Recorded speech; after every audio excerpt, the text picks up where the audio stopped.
That afternoon, my neighbor Clara called, her voice trembling with urgency.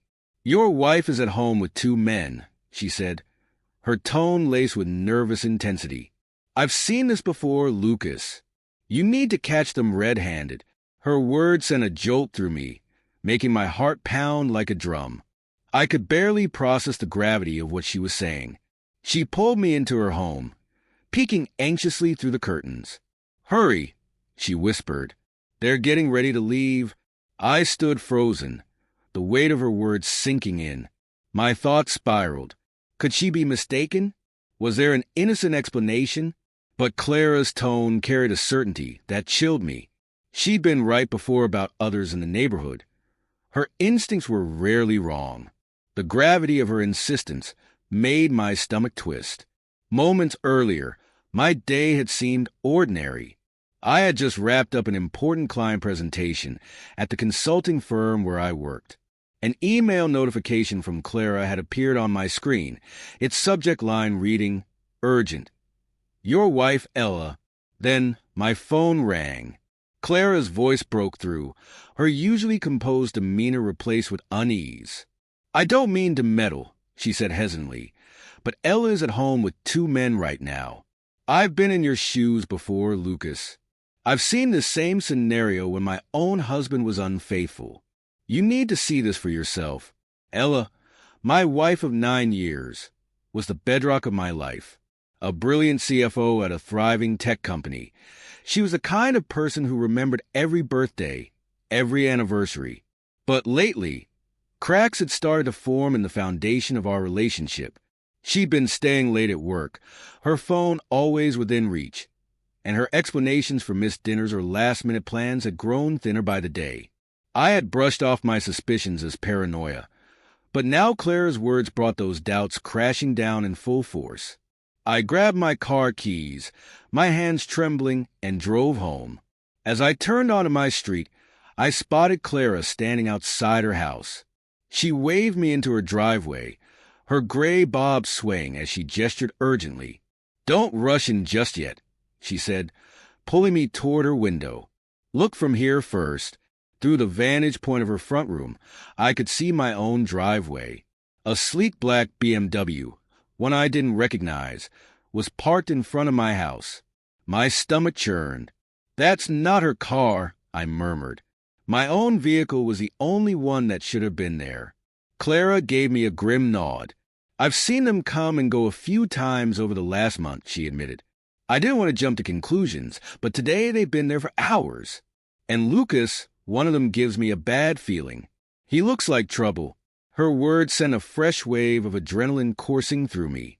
My pulse raced as my mind churned through possibilities. What was happening? What would I do if my worst fears were confirmed? "You need evidence," Clara said firmly, placing a hand on my arm. "If you confront her without proof, she'll deny it. You need to see it with your own eyes." She handed me her old DSLR camera. "Take this. It might come in handy." I nodded numbly, muttering a shaky thank you, before stepping outside. My hand instinctively brushed the holster of my licensed handgun, tucked safely in the glove compartment of my car. I hated the idea of bringing it, but the possibility that Ella might be in danger clouded my judgment. The gravel in my driveway crunched softly underfoot as I crept closer to the house. I avoided the front door, slipping around the side to the patio.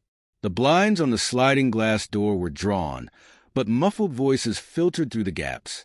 I crouched low, my heart hammering in my chest as I strained to make out the words. The voices grew clearer. A man's voice, confident and almost mocking, asked, "You're sure he won't come home?" A man's deep voice filtered through the glass, followed by a quiet chuckle. Then Ella's voice, soft and teasing, replied, "He's at work all day. We've got plenty of time." Each word hit me like a dagger.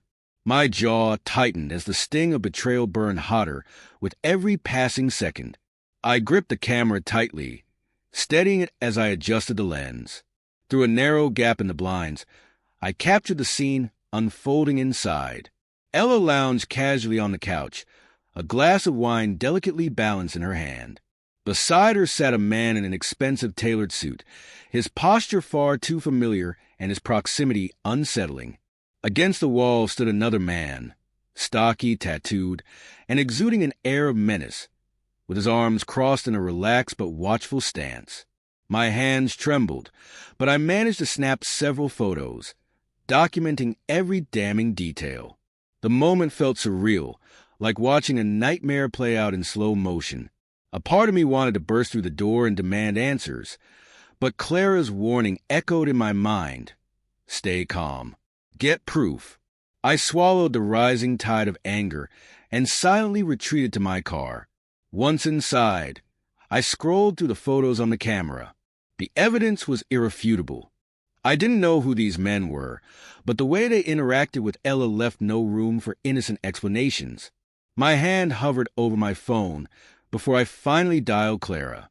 "I've got the proof," I said, my voice trembling with suppressed fury. "Now I'm going in." "Lucas, think carefully," Clara urged, her tone firm but pleading. "Don't act rashly. You might regret it." But my anger had already eclipsed reason. My vision tunneled as I yanked the car into the driveway, blocking the sleek black BMW.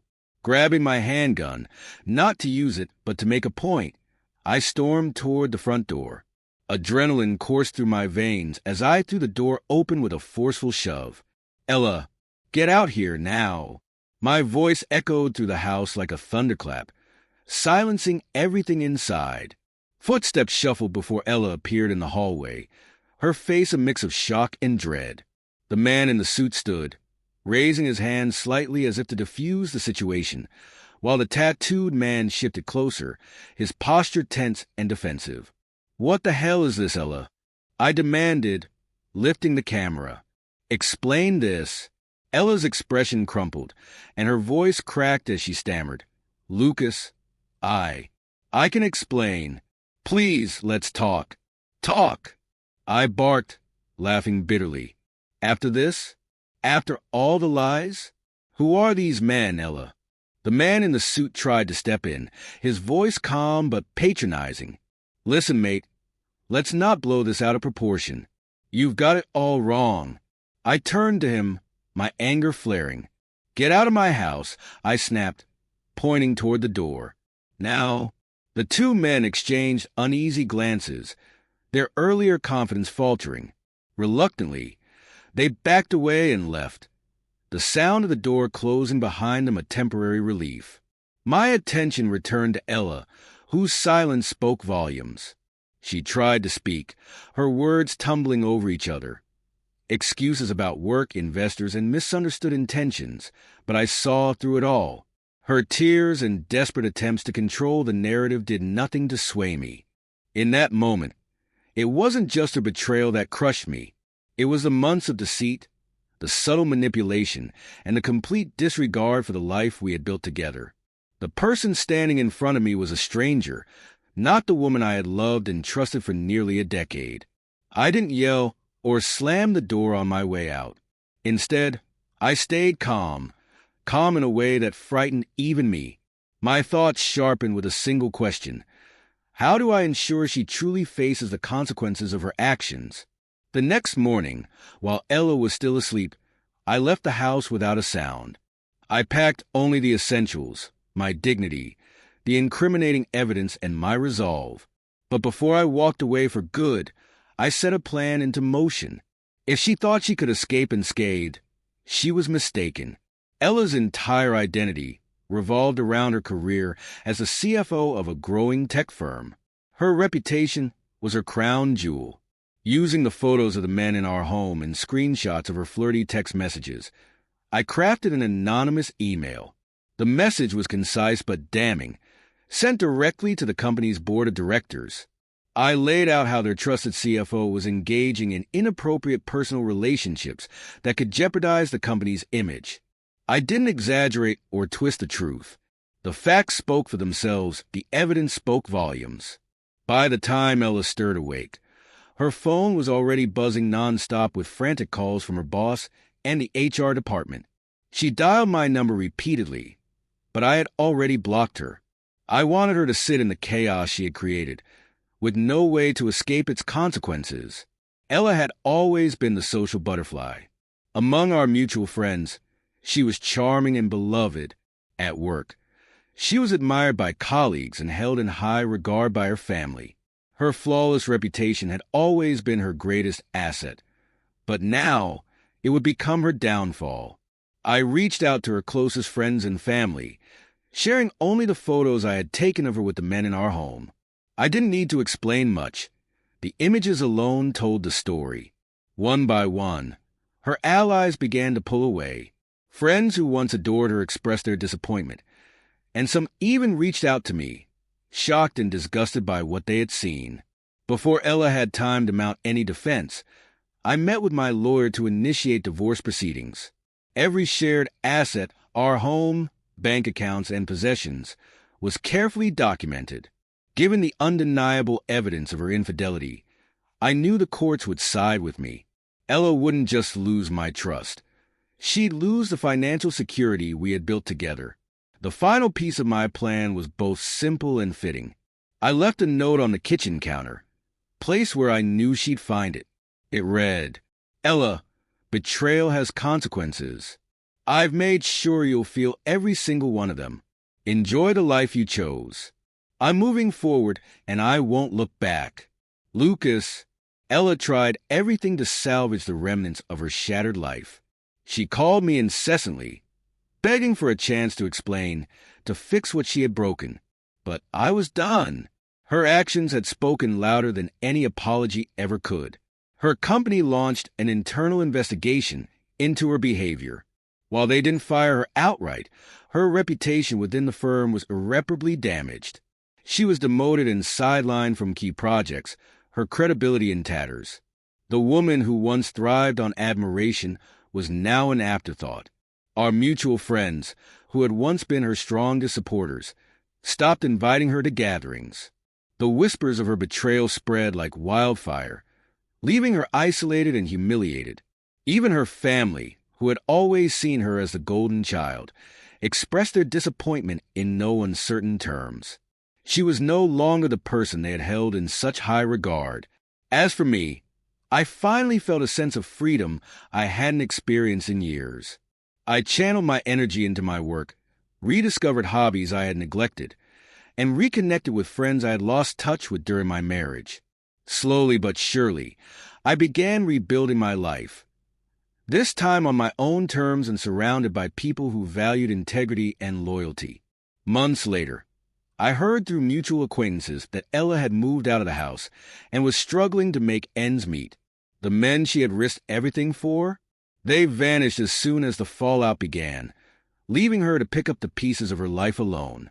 A small part of me felt pity, but I quickly reminded myself of one undeniable truth. She had made her choices, and now she had to face the consequences.